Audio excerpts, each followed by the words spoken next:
Oi para todos. Primeiramente, eu decidi chamar essa apresentação de onde vem a mulher. Por que eu decidi chamar ela assim?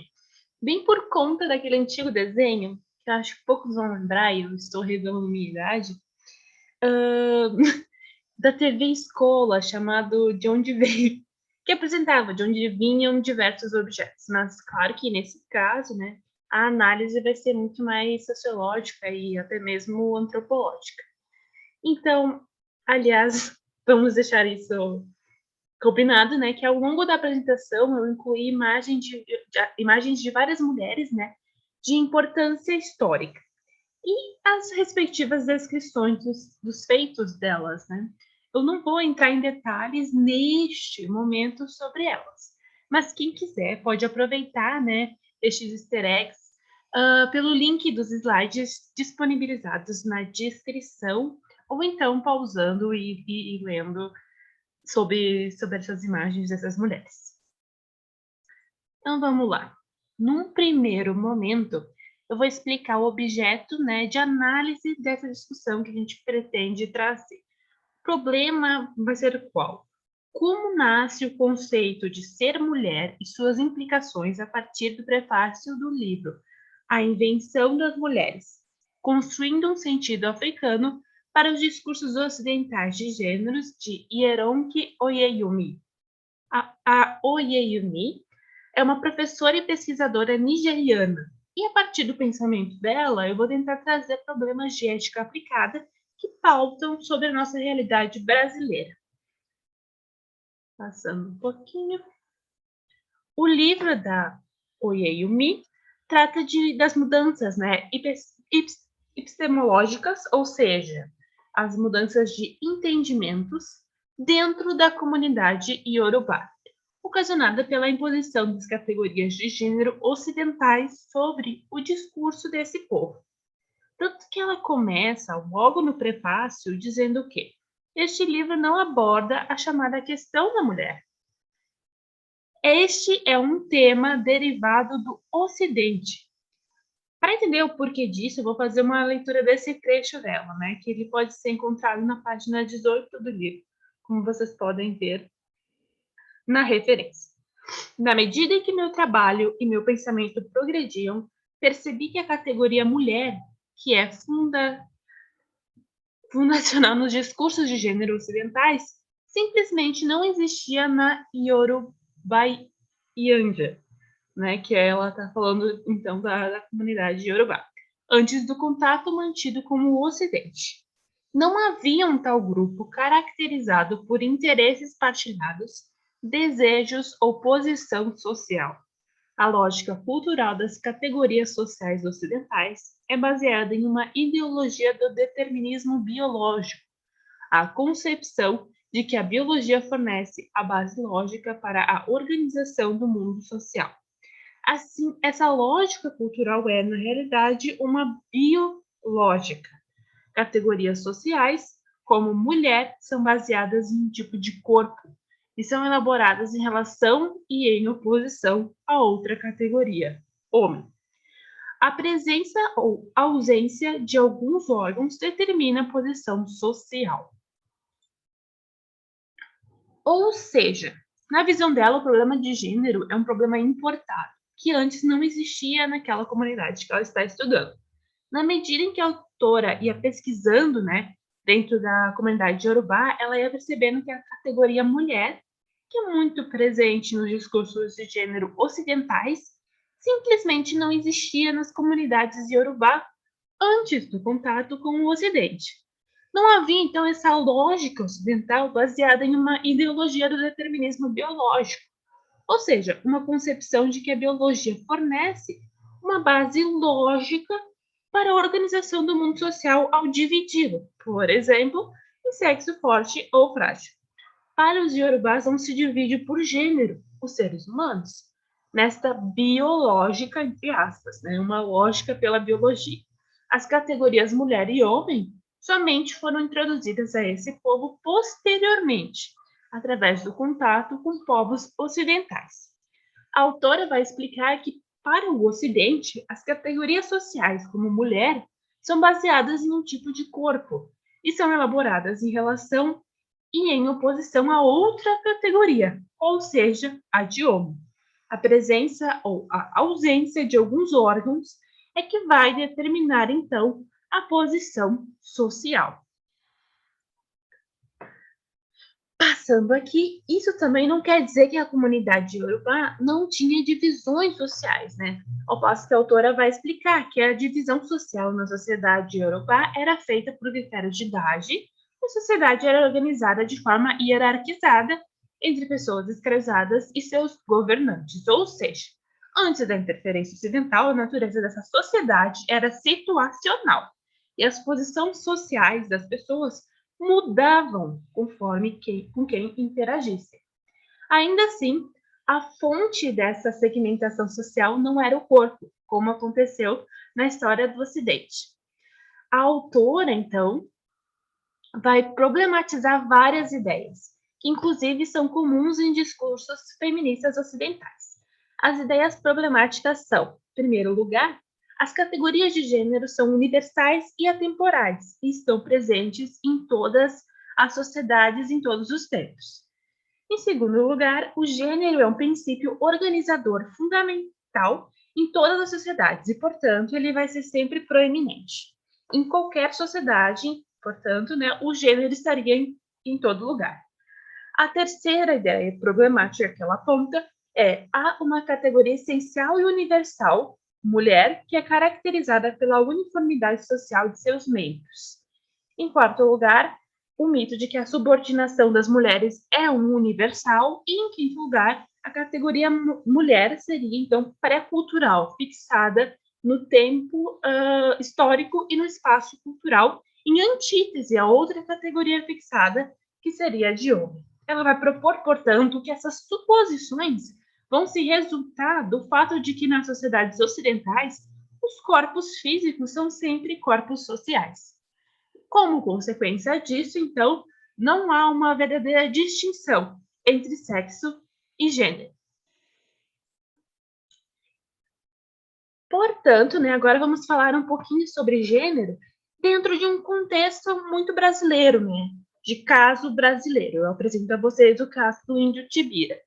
Em 1614, um índio tupinambá foi executado com a anuência de religiosos da Igreja Católica em missão no Brasil por conta de sua orientação sexual. Acontece que na tribo dele, antes desse contato com o colonizador, a questão de gênero não era um problema. Seu caso, portanto, né, vai ser o primeiro registro de morte por homofobia no Brasil.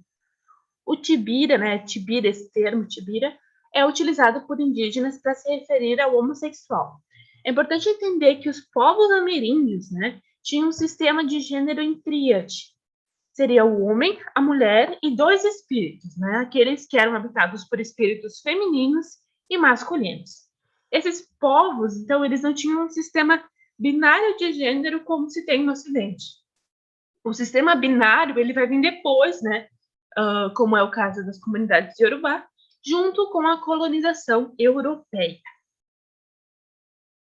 Então, quem esteve, né, na verdade, por trás da condenação de Tibira foi o religioso e entomólogo francês Yves de Vreux, que viveu em 1577 a 1632, que foi, na verdade, um frade capuchinho que integrou uma expedição francesa, dicção 10 de 10, ao Brasil colônia. Ele mesmo, né, vai relatar a execução deste índio no livro História das Coisas Mais Memoráveis Acontecidas no Maranhão nos anos de 1613 a 1614, né, dentro do período de um ano. Eu vou ler alguns trechos desse livro porque eu considero ele bem marcante. Recebeu o batismo com tranquilidade e sem tristeza, na presença dos principais selvagens, depois do que um dos principais, chamado Caruatapirã, lhe disse essas palavras: Tens agora ocasião de estares consolado e de não te afligires, pois presentemente és filho de Deus pelo batismo que recebeste, com permissão dos padres. Morre por teus crimes, aprovamos tua morte, e eu mesmo quero pôr fogo no canhão para que saibam e vejam os franceses que detestamos as sujeiras que cometeste. Nesse trecho, então, o próprio representante dos índios convertido pelos padres vai condenar seu conterrâneo, né? E ele foi, na verdade, não há notícia no Brasil de nenhum outro condenado que tivesse sido executado na boca de um canhão, assim. Enfim, percebam que esse religioso, né, na sua descrição, ele vai tratar dos índios sempre como selvagens, né, como uma cultura inferior, o que é bem tipicamente eurocêntrico. Vou trocar agora de slides para a gente continuar a leitura. Mas repara na bondade de Deus e dos padres para contigo, expelindo o Jurupari, que seria o mal, né, na cultura indígena, para longe de ti por meio do batismo, de maneira que apenas tua alma saia do corpo, vá direto para o céu ver Tupã e viver com os caraíbas que o cercam. Quando Tupã mandar alguém tomar teu corpo, se quiseres ter no céu os cabelos compridos e o corpo de mulher, antes do que o de um homem, pede a Tupã que dê o corpo de mulher e ressuscitará a mulher. E lá no céu ficarás ao lado das mulheres e não dos homens. Então, o representante dos indígenas, né, ele vai interpretar o evangelho dessa forma. Mas o frade, no livro, ele já vai emendar essa interpretação feita, né, pelo Caruá Tapirã, do evangelho cristão, né, com o seguinte trecho: desculpareis esse pobre selvagem, novamente, não cristão, que eles não consideravam, e nem catecúmeno, falando da ressurreição. Ele nos ouviu ensinar que um dia ressuscitariam todos os homens, regressando cada alma do lugar em que estava para ocupar o seu corpo, acrescentando que pensou ser indiferente à ressurreição.